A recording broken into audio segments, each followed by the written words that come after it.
Hi folks, how are you doing? The fourth game of the World Championship match in Sochi 2014 is in the book. It's over. We had the defending world champion Magnus Carlsen playing with white pieces today. Remember, in the previous third game he lost a game. Anand beat him in a Queen's Gambit, declined in a very nice way, evening the match score 1.5, 1.5. So today it was Carlsen's turn to have the white pieces and try to cause problems to the former world champion and contender Viswanathan Anand, who was playing black today. Let's see what happened. Carlsen keeps pushing 1e4. He doesn't change his opening move with white pieces yet, and Anand does. Anand doesn't want more Berlin games. Probably he's right, because in that second game it was clear the game was absolutely in the territory of Magnus Carlsen. I mean, slow out-maneuvering him in the middle game, later in the end game. So that wasn't very much that great scenario for Anand anymore. So he tries a more complicated battle, theoretical discussion here, and so he plays the Sicilian defense, in which, by the way, he's a great expert, of course. Knight f3 e6.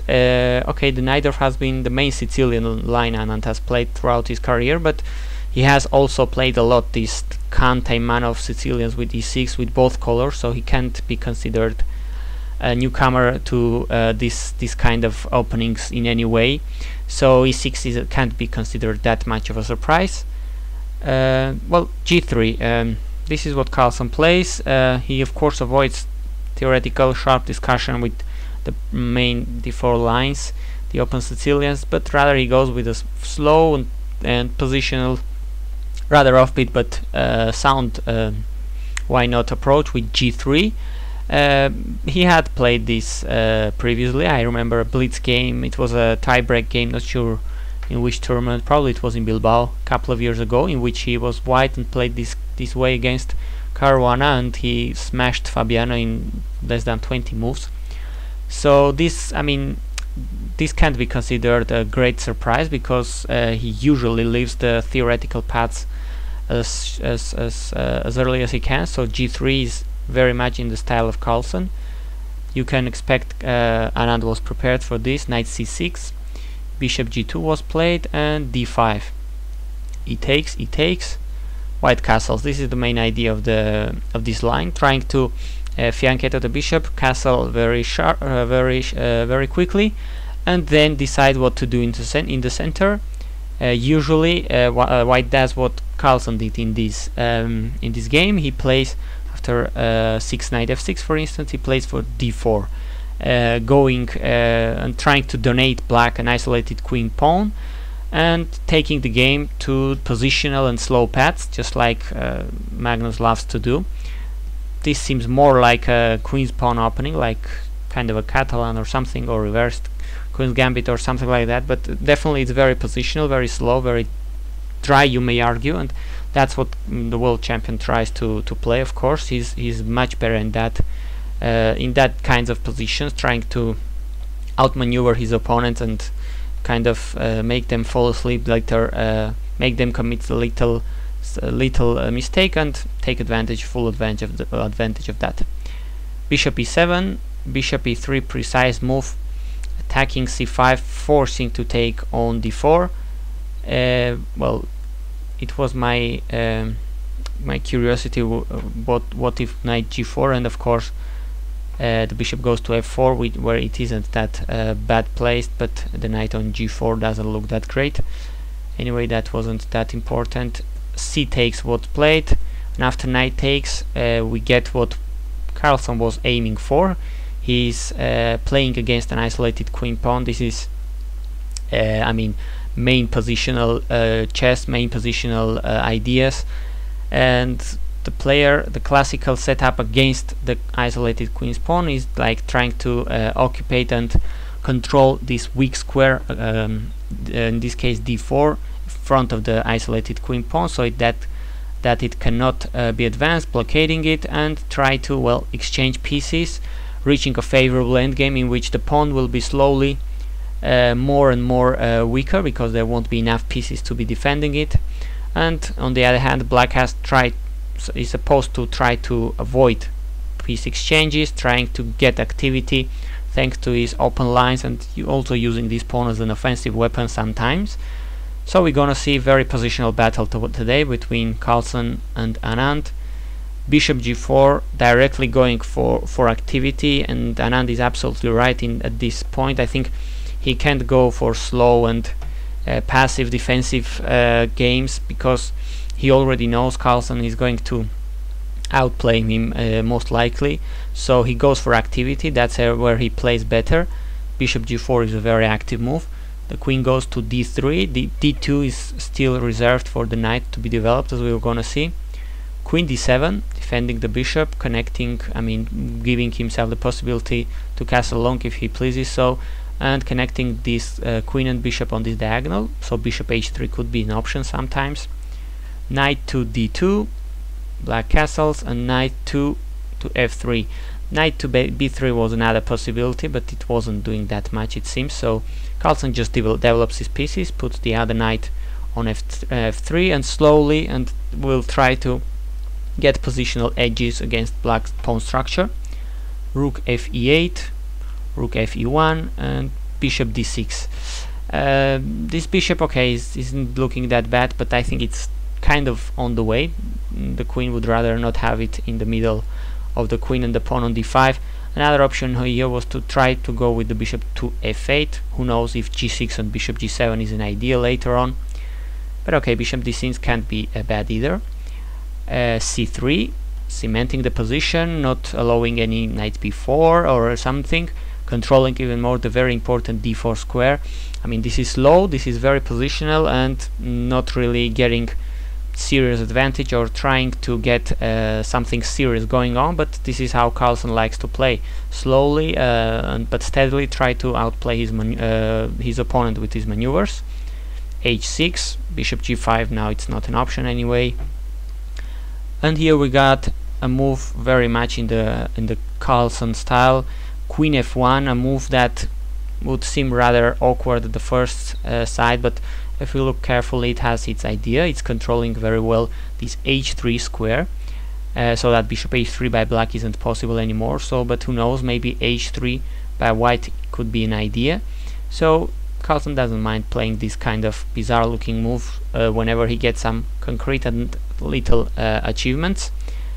But the bishop of Anand has other ideas. Then going to h3, he goes to h5, trying to go back, slide back to g6, from where it would be very active, aiming at e4 mainly. Here Carlsen doesn't play what was expected to be the idea here, to play knight h4, trying to avoid discouraging black from going bishop g6. Not sure what would be, honestly speaking, the following plan, how to improve white's pieces. Not that easy, because black, although having the isolated queen pawn, is looking very active and very solid.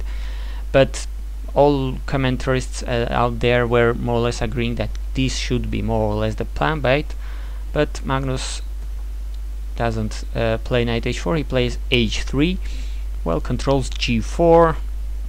Some people out there on Twitter were joking whether he was getting ready to play king h2 and queen h1. Of course that makes no sense, but Carlsen likes this kind of strange maneuvers, so that was a nice joke there.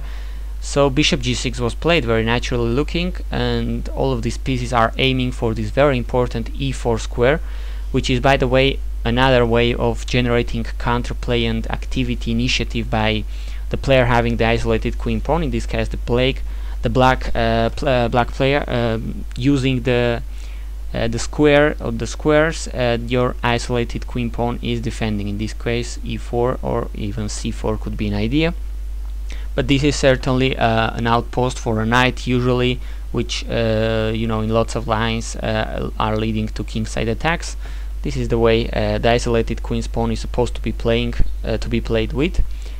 Rook a d1 was played, rook a d8, and now here, well, Carlsen isn't making that much of a progress so far, so he tries to change black's pawn structure and turns it from an isolated queen pawn into some hanging pawns. This is what these pawns are usually called, the C and D pawns, which cannot be protected by the b or the e pawn because they aren't there anymore. So this is, well, another possibility. This is supposed to be slightly better for white, and if you can provoke the one of the pawns, well, generally the c pawn to advance, it will be much weaker. It's supposed to be like that, so that you can attack them. And well, this is what basically Carlsen is going to try to do.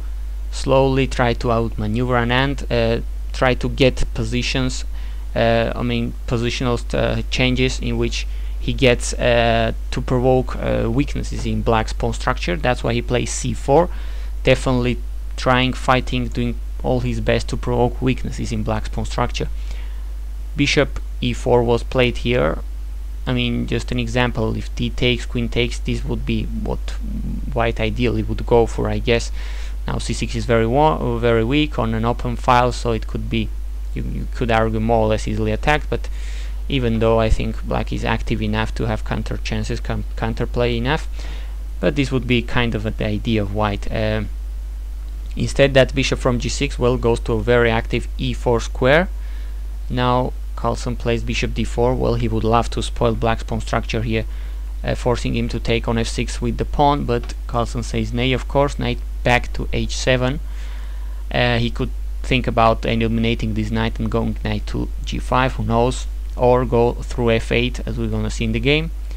C takes, bishop takes d5 was played. Okay, this pawn, one could argue, is slightly weak, and that could be in white's favor, but most definitely black is very active with both his rooks on central files, bishops on the center, controlling all the board.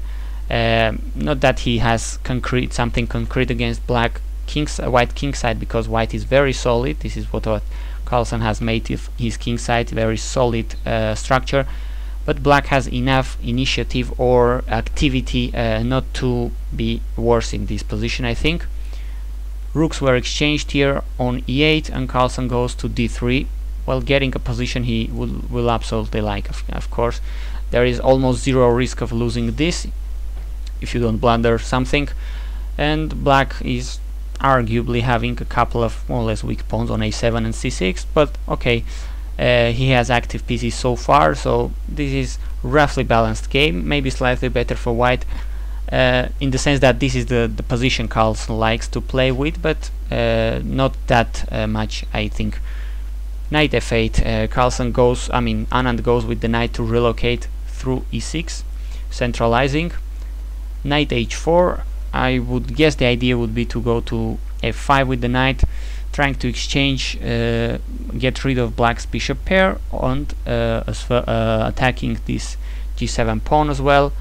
So Anand uses his active bishops to try to reduce material. Bishop e5, bishop took on d5, queen takes, bishop takes on d5, queen takes e5. So we got all the bishops exchanged. This is much simpler.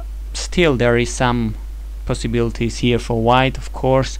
Black must be accurate and careful, keeping everything together, keeping active pieces, but it shouldn't be that much of a problem for Anand, honestly speaking, between these super GMs. If you don't blunder, this should be drawish, I think. b3, he gets, the queen isn't attacking there anymore, so he will try to squeeze it from now on. Knight to e6, centralizing. Knight f3, queen f6, king g2, overprotecting the knight, getting forward with the king. Rook to d8, and after queen e2, Anand says, well, if you want to exchange rooks, take it first, so that you will make my pawn past one. And Carlsen says okay. He takes that rook, and now this pawn is isolated, yes, but it's also passed, so it could be still somehow weak, but if white isn't careful enough, it could give Anand some sorts of counterplay. It's a passed pawn, so you could try to advance it carefully, and it could generate some headaches to Carlsen if he's not careful enough. Knight e5 was played, queen to f5, and knight d3. Slowly trying to improve pieces, get rid of squares for the opponent, stop playing against opponent's pieces, that kind of slow game. Knight d4 and g4, interesting choice. Carlsen is ready to go into a knight endgame, where honestly speaking it doesn't seem black is having any problem. I mean, his position isn't, his pawn structure isn't much worse than the white one. White has a couple of doubled and isolated f pawns. He's got a passed pawn. He's attacking a2 right now, so this shouldn't be much worse for black, I think. Who knows, even he could be somehow better sometimes. But Anand didn't want to go for this. He instead, well, gets with the queen back to d7, defending his weaknesses on a7, on d5, and asking Carlsen how is he going to improve this, how is he going to get in. Queen to e5, attacking the knight, knight back to e6, very solid. King g3, queen to b5, knight goes to f4, and the knights are exchanged on f4. Carlsen here took with the king.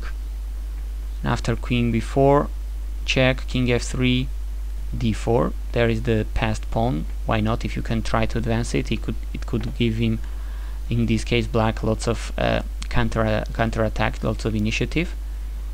Queen e8 check, king h7, and Carlsen takes on f7. Now queen d2. Black's idea more or less is to get activity combining his queen against enemy's king and try to advance his pawn. Queen f5 check was played here, king h8 and h4. Carlsen still tries to find holes in black's position, tries to squeeze the rock, trying to find oil there, and definitely he should try to do it. I mean, that's the mentality which has brought him here to being world champion and the best player around right now. Never giving up, always being relentless in end games, never stop pushing. So it has served him very, very well against everyone in the world. So why not keep pushing against Anand, who you know sometimes cracks under pressure in long end games. Queen takes a2 was played by Anand. Queen to e6, defending b3. But after queen back to d2, finally Carlsen gave up his hopes of getting serious advantage here, and he went for this perpetual check on light squares. And after 47 king h7, they signed the score sheets agreeing this was a draw. So we have an even score after 4 games, 2 against 2, 1 victory for each player, 2 draws, and a very interesting World Championship match so far. Let us see what the remaining games have for us. Thanks for watching.